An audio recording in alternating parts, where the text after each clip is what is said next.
Damos gracias a nuestro Señor. Quiero invitarle a que podamos abrir nuestras Biblias, o como dice nuestro hermano Peter, nuestros smartphones. En segunda epístola de Pedro, capítulo 1, versículo 3. Le damos lectura en el nombre de nuestro Señor Jesús. Amén. Dice: como todas las cosas que pertenecen a la vida y a la piedad nos han sido dadas por su divino poder, mediante el conocimiento de aquel que nos llamó por su gloria y excelencia. Versículo 4. Por medio de las cuales nos ha dado preciosas y grandísimas promesas. Aleluya.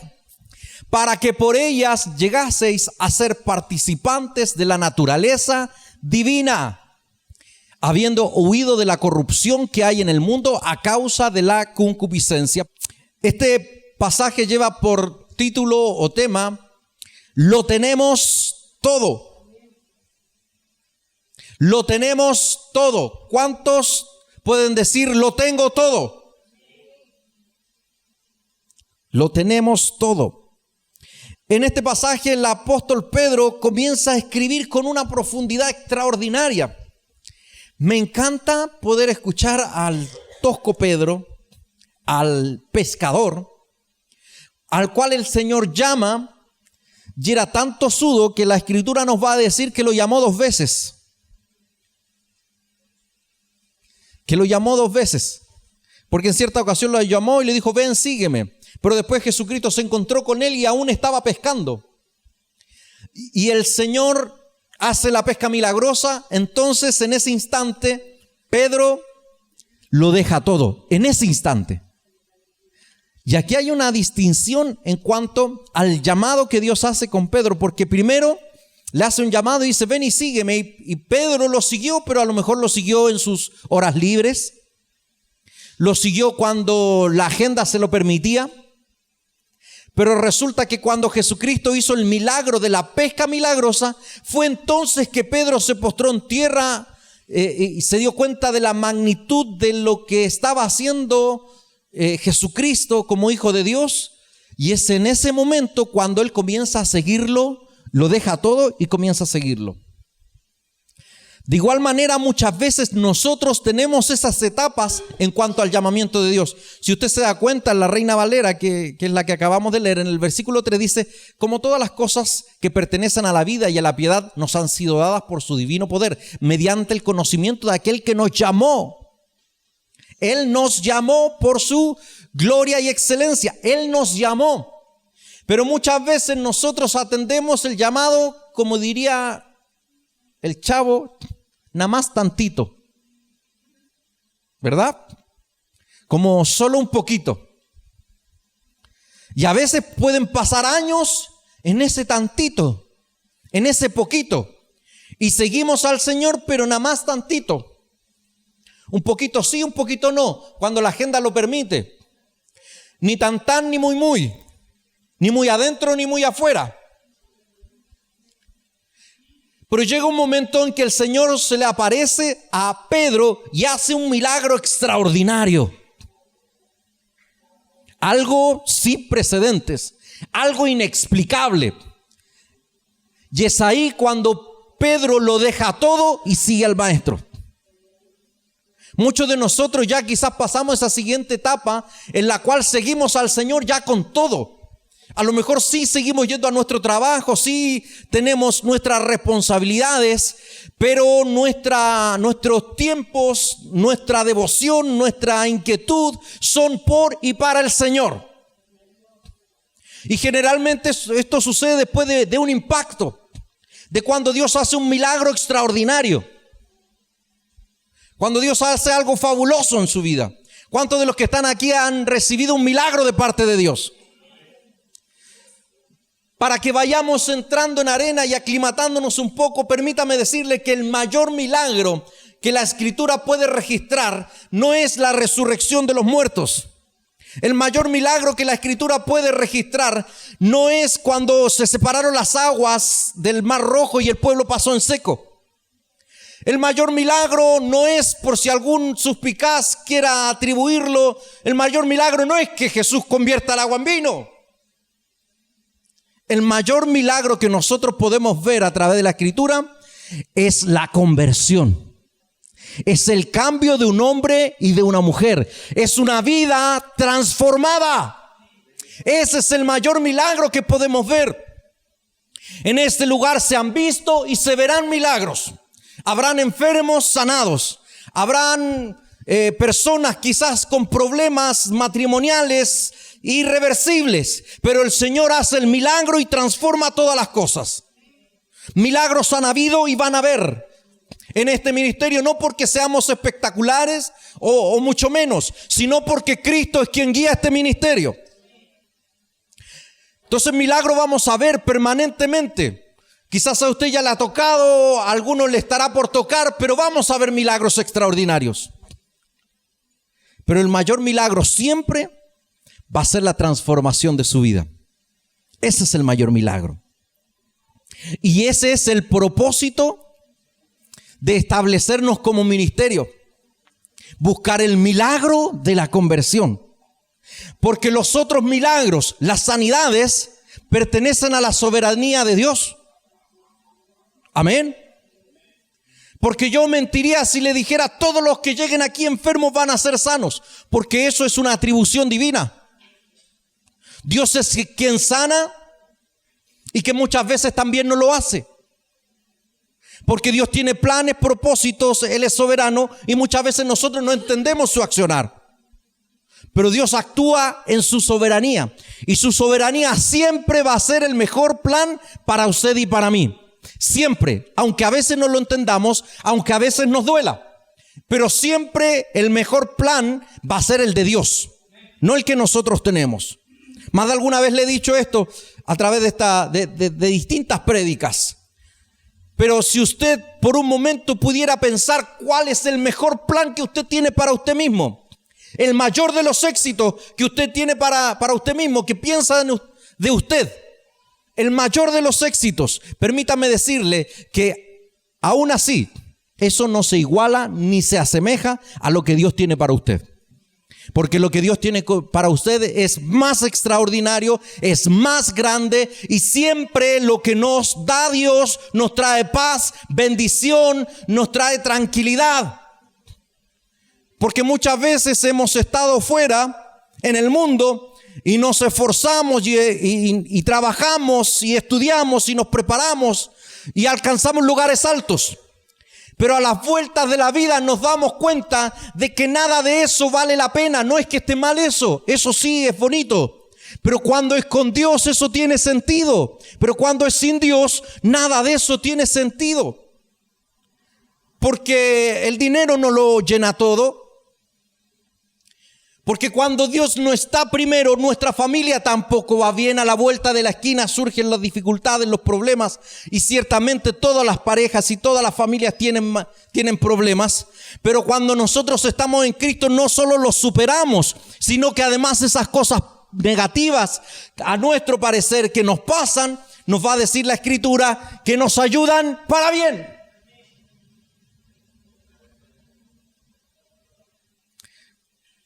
Pero Dios es soberano. Y el mayor milagro que usted y yo vamos a vivir es el de la conversión. Es de vidas cambiadas. Cuando nosotros hablamos de conversión y hablamos de arrepentimiento, estamos hablando de un cambio de actitud. Es un cambio de conducta. Y incluso, como pasajes como estos, van a decir que es un cambio de naturaleza. Ya vamos a llegar un poquito a eso. Por favor, permítanme leer nuevamente el versículo 3, pero ahora sí lo podemos leer, por favor, en la versión NTV. Vamos a leerlo en la versión NTV. Los mismos versículos 3 y 4 dice: mediante su divino poder, Dios nos ha dado algunas cosas. ¿Qué dice? Dice todo. ¿Qué nos ha dado Dios? Todo. Nos ha dado todo lo que necesitamos para llevar una vida de rectitud. Dios nos ha dado todo lo que necesitamos. ¿Podemos reflexionar sobre esto? Porque evidentemente todos los que estamos aquí, si nos ponemos a hacer un análisis, usted y yo no tenemos todo lo que queremos, todo lo que pensamos o todo lo que nos imaginamos podríamos tener. Porque aunque esta fuera una iglesia de empresarios, los magnates más grandes del mundo, siempre habrá algo que consideramos que nos falta. Siempre va a haber algo que consideramos que nos falta. Y probablemente usted al escuchar eso, ¿cómo eso que tenemos todo? Tenemos todo lo que necesitamos en este momento de nuestra vida. Tenemos todo lo que necesitamos. Si hay algo que usted en este momento no tiene, en este momento no lo necesita. Por más que para usted parezca algo necesario, y lo necesito, ese BMW, lo necesito. Pero si usted algo no tiene hoy, es porque usted hoy no lo necesita. Porque nosotros tenemos todo lo necesario para llevar una vida de rectitud. Porque esto no hace referencia únicamente a lo financiero. No hace referencia ni siquiera a lo afectivo, sino que está haciendo referencia a nuestra vida en Cristo. Ciertamente lo que Dios nos ha dado son muchas cosas, pero a la luz de este pasaje nosotros podemos tomar dos elementos esenciales que nos ha dado Dios y que nos permiten estar plenos para poder vivir para su propósito. Lo primero que Dios nos ha dado es su Espíritu. Fíjese cómo dice la NTV, dice, mediante su divino poder, Dios nos ha dado todo lo que necesitamos para llevar una vida de rectitud. ¿Y cuándo lo recibimos eso?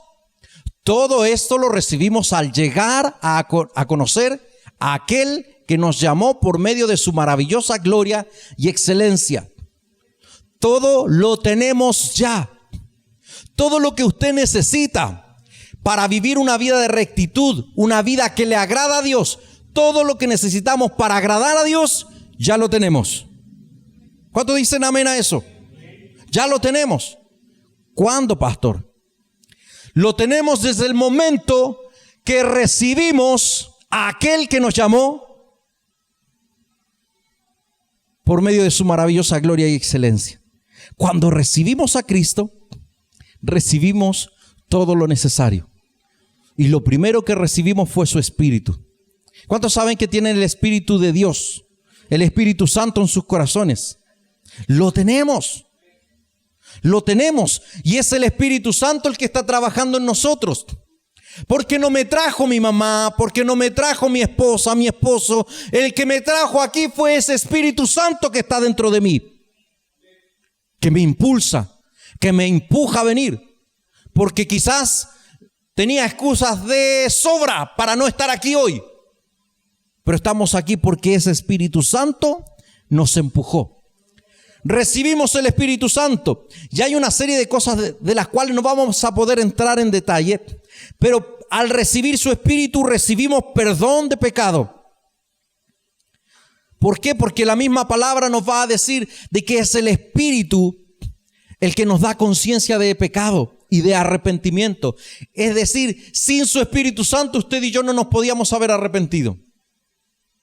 Entonces cuando su Espíritu nos tocó y nos arrepentimos de nuestros pecados, de nuestras faltas, es en ese momento cuando también recibimos perdón de pecados. ¿A cuántos Dios los perdonó? Dios nos ha perdonado. Dios nos ha perdonado. ¿Sabe cuál es el problema muchas veces? Es que nosotros traemos a memoria nuestros pecados y recordamos lo que hicimos mal, pero Dios ya nos perdonó. Y su palabra va a decir no solamente que nos perdonó, sino que se olvidó. Se olvidó de nuestros pecados pasados. Los enterró en el fondo del mar.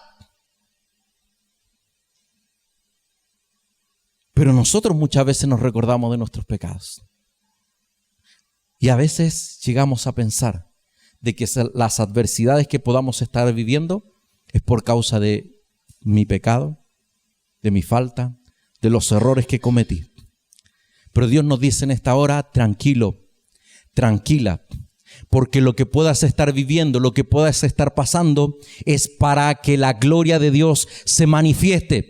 No es culpa de un pecado pasado, no es culpa de algo que hiciste mal, sino que simplemente es el propósito de Dios para tu vida y para tu familia. Y en medio de esa situación, Dios se va a glorificar.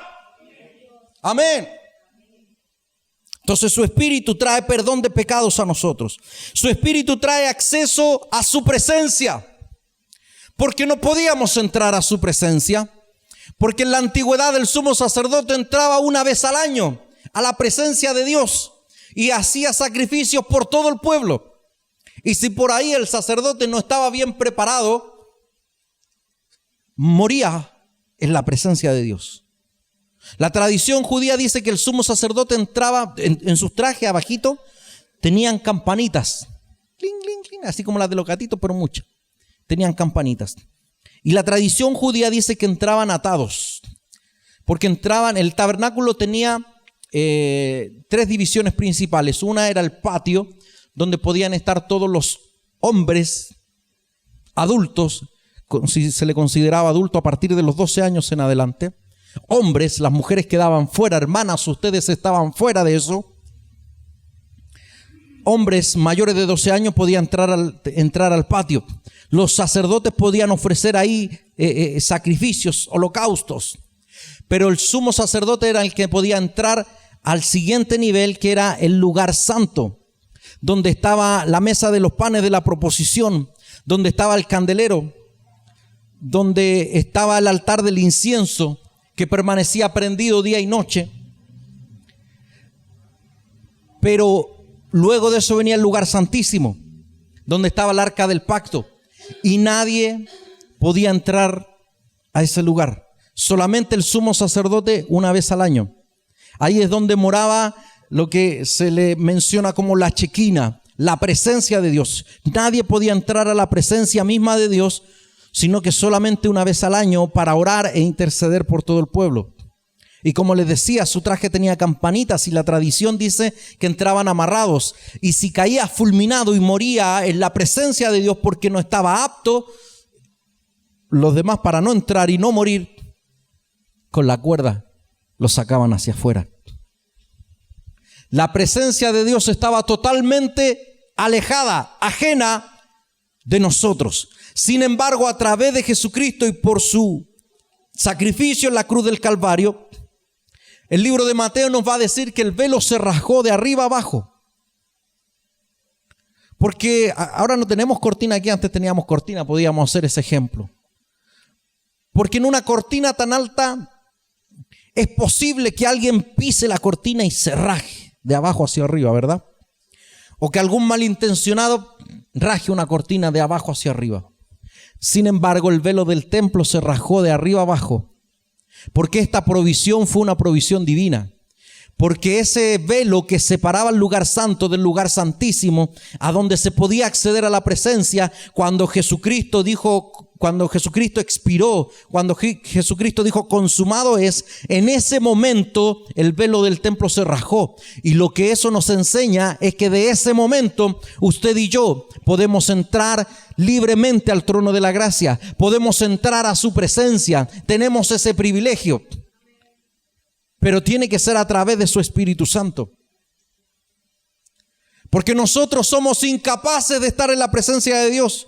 ¿Usted cree que somos mejores que esos sacerdotes que entraban y que se morían en la presencia de Dios? No somos mejores que eso. Pero lo que permite que usted y yo podamos estar en la presencia de Dios es su Espíritu Santo en nosotros. Su Espíritu está en nosotros y eso nos da acceso a su presencia. Y no solamente eso, sino que nos hace un cambio de naturaleza. Veamos el versículo 4, por favor. En la NTV, versículo 4 dice: y debido a su gloria y excelencia nos ha dado grandes y preciosas promesas. Estas promesas hacen posible que ustedes participen de la naturaleza divina y escapen de la corrupción del mundo causada por los deseos humanos. Participamos de la naturaleza divina. Participamos de la naturaleza divina. Ese Espíritu Santo que mora en nosotros nos da una identidad celestial. Voy a decir como un pastor que predicó en la vigilia el otro día, que lo escuché, que me encanta, el pastor Abel Palma, dice: me parece que alguien no escuchó eso, porque tendrían que haber dicho un amén. Porque Dios nos ha dado a través de su Espíritu una naturaleza divina. Porque su Espíritu Santo está en nosotros. Por eso siempre digo que nosotros somos hermanos. No solamente porque participamos en una congregación o tenemos una fe en común, sino que somos hermanos porque compartimos naturaleza. Porque así como yo con Andrea y José compartimos la misma sangre y somos hermanos, pero usted y yo compartimos una naturaleza divina, el mismo espíritu. Por eso es que somos hermanos. No es solamente un nombre de camaradería, porque en el partido algunos se llaman compañero. ¿Sabía algo que dice? Compañero. Levantan la mano. ¿Cómo está, compañero? Porque pertenecen a un partido, una ideología. Ellos pueden llamarse como ellos quieran, está bien. O está mal, da igual. El punto es que el llamarnos hermanos no es solamente por pertenecer a un cierto grupo, sino que nos llamamos hermanos porque compartimos una misma naturaleza. El mismo Espíritu Santo que está obrando en la vida de mi hermano, en la vida de mi hermana, también está en usted, también está en mí, está en nosotros. Y ese Espíritu Santo es el que permite un cambio de naturaleza. Y ese es un milagro extraordinario. Porque no solamente experimentamos la conversión porque el que usaba drogas ya no las usa, porque el que se emborrachaba ya no se emborracha, porque el que golpeaba a su esposa ya no lo hace, porque el que golpeaba a su esposo tampoco ya lo hace. No experimentamos un cambio de naturaleza simplemente porque hemos cambiado una conducta, porque hay personas en el mundo que sin la fe pueden cambiar su conducta, pero no pueden cambiar su naturaleza. Pero usted y yo, a través de su Espíritu, hacemos un cambio de naturaleza. Como dijo algo por ahí, ponga cara de sobrenatural. No sé si me salió esa cara, ¿eh? Pero usted y yo somos sobrenatural. Yo sé que usted no se lo creyó, pero somos sobrenaturales. No porque seamos espectaculares. Lo que nos hace sobrenatural es que tenemos el Espíritu Santo de Dios en nosotros, que actúa y que trabaja permanentemente en nosotros. Porque nos vamos a tropezar de nuevo, ¿sí? Nos vamos a caer de nuevo, claro que sí. Pero ahora tenemos un Espíritu Santo dentro de nosotros que nos empuja, que nos incentiva a seguir, que nos despierta por la madrugada para que nosotros estemos en oración. Un Espíritu Santo que nos anima a seguir cuando creemos que ya todo está por perdido. Recibimos una fuerza sobrenatural y esa fuerza sobrenatural proviene de su Espíritu Santo que está en nosotros. Porque experimentamos un cambio de naturaleza. Porque participamos, qué extraordinario es esto, participamos de una naturaleza divina. ¡Wow! Tenemos parte con Dios. El Espíritu Santo de Dios está dentro de mí. Soy templo de su Espíritu Santo. ¡Aleluya! Por eso es que yo no vengo a encontrarme con Dios a este lugar, sino que Dios va conmigo. Dios está en mi corazón. Entonces, ¿qué estamos haciendo aquí, pastor? Porque aquí nosotros, como lo dice su palabra, en medio de su pueblo, en medio de esta comunión en armonía, Dios trae bendición. Dios trae sanidad. Dios trae palabra. Y como dice el apóstol Pablo, también nos animamos unos a otros. Ponga cara de animador. Porque nos animamos unos a otros. ¿Cómo estáis? Mal. Yo estoy peor. No, nos animamos unos a otros a través de la palabra. Y como tenemos una naturaleza, esto tenemos que entenderlo. Usted y yo tenemos una naturaleza divina. El Espíritu Santo está en su vida, en su corazón. Ya, pastor, pero Pero si yo no veo tantos cambios. Yo así como promediando, como que si igual han cambiado cosas, pero cambio de naturaleza. Cuando usted le dijo sí a Cristo, ese Espíritu Santo comienza a morar en usted. ¿Sabe cuál es el problema? Es que a veces nosotros no le damos margen de acción. Porque nuestra naturaleza humana sigue gobernando. Porque nuestra forma de ser sigue predominando. Entonces usted tiene que aprender a darle protagonismo al Espíritu, para que el Espíritu sea el que lo dirija. Como el Señor Jesucristo le dice a Pedro: Pedro, tú antes te ceñías, en otra palabra es, Pedro, antes te levantabas y te vestías y partías para donde querías. Porque ese era el acto de ceñirse. Se ponía la túnica, se ceñía y partía. Ese era un espíritu libre, Pedro. Y el Señor Jesucristo le dice: antes te levantabas y te vestías y te ibas para donde tú querías. Pero ahora vas a tener quien te guíe. Y eso es lo que usted y yo necesitamos aprender a hacer. Que el Espíritu Santo nos guíe. ¿Sabe por qué muchas veces no vivimos esta naturaleza divina? Porque tenemos al Espíritu Santo para que nos apague los incendios. ¿Cómo es eso, pastor? Usted se levanta, va para donde quiere y cuando queda la grande, ¡ay, Dios mío, ayúdame! Y ahí está la misericordia de Dios que alcanza y lo ayuda, y a pesar de lo difícil, lo levanta nuevamente. Pero no fuimos guiados por el Espíritu. Y eso es lo que usted y yo necesitamos aprender. A ser guiados por el Espíritu. Amén. A ser guiados por el Espíritu. Nuestra oración, hermano, hermana, tiene que cambiar. Muchas veces nuestras oraciones son para darles órdenes a Dios. Dios, haz esto, Señor, haz aquello, Señor, hazlo aquí y hazlo allá. Y ahora, por favor. A veces oramos así. Y se nos olvida quién es el siervo y quién es el Señor. Él es el Señor. Por eso nuestra oración tiene que cambiar. Tenemos que levantarnos cada mañana y decir: Señor, guíame. Señor, muéstrame el camino. Señor, llévame de tu mano.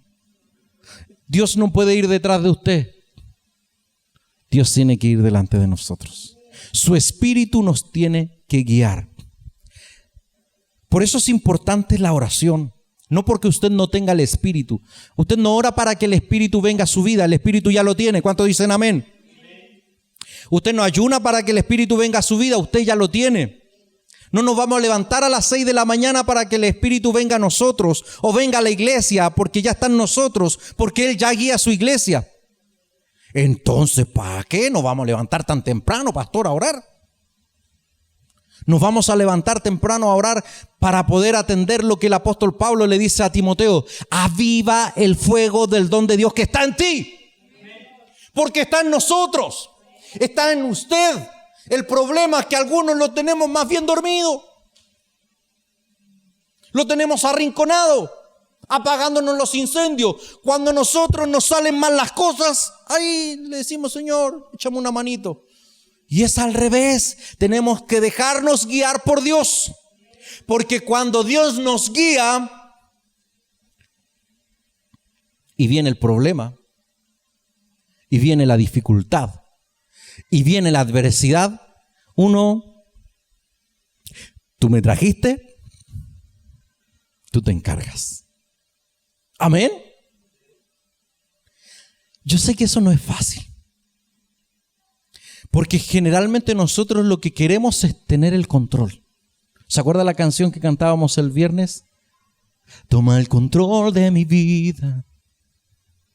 Tu plan anhelo más que el mío. Nos cuesta darle el control a Dios de nuestra vida. Queremos siempre nosotros estar en control. Queremos siempre nosotros guiar las acciones. Queremos siempre nosotros solucionar los problemas. Necesitamos aprender a que Dios tenga el control de nuestra vida. Es que este problema yo lo arreglo aquí y lo arreglo ahora. Es que no se lo permito. ¿Usted se imagina a su pastor hablando así? Bueno, imagíneselo porque pasó. Porque ahí está la naturaleza divina. Ahí está la naturaleza divina. Cuando queremos nosotros solucionar los problemas, cuando nosotros queremos confrontar las situaciones, cuando nosotros queremos pelear nuestras batallas y no dejamos que Dios pelee nuestras batallas. Necesitamos aprender a que Dios pelee nuestras batallas. ¿Y cómo vamos a pelear nosotros? En oración, en ayuno, en búsqueda, y Dios va a hacer el resto. Por eso oramos, por eso ayunamos, para que esa naturaleza divina que la tenemos escondida tome control de nuestra vida y comencemos a vivir de acuerdo a esa naturaleza divina. ¿Cuántos dicen amén? ¿Cuántos dicen, ay Dios mío, esta palabra está difícil de cumplir? Además de ello, el Espíritu Santo nos dio dones. ¿Cuántos de los que están aquí tienen dones? Recibimos dones. Por eso cuando nosotros oramos por usted, no le oramos para decir, para que reciba dones. No. Oramos para que usted descubra sus dones. Porque los dones ya están en usted. Porque los dones llegaron el día en que usted le dijo sí a Cristo. Y el Espíritu Santo entró en su vida. Ese día llegaron los dones. ¿En serio, pastor? ¿Yo tengo dones? Claro que sí. Claro que sí. Tenemos dones. Porque Dios nos ha dado todo lo que necesitamos. Todo lo que necesitamos. El apóstol Pablo va a decir que nuestro Señor produce en nosotros así el querer como el hacer, por su buena voluntad. Yo de chico que escucho ese texto. Porque el Señor produce en nosotros así el querer como el hacer por su buena voluntad. ¿Cuántos quieren servir a Dios? Amén. Ese querer no lo produjo su humanidad. No lo produjo, uy, a mí me gustaría cantar de verdad. Si encuentro que le hace falta una voz como la mía a la iglesia. Sonaría mucho mejor. Yo creo que el pastor Miguel, hijo, se debería jubilar del teclado. Yo también digo amén a eso. No porque quiera jubilarme, sino porque me encantaría, por ejemplo, después de la prédica, tener un tiempo de ministración con un pianista en vivo ahí. ¿Quién toma el desafío?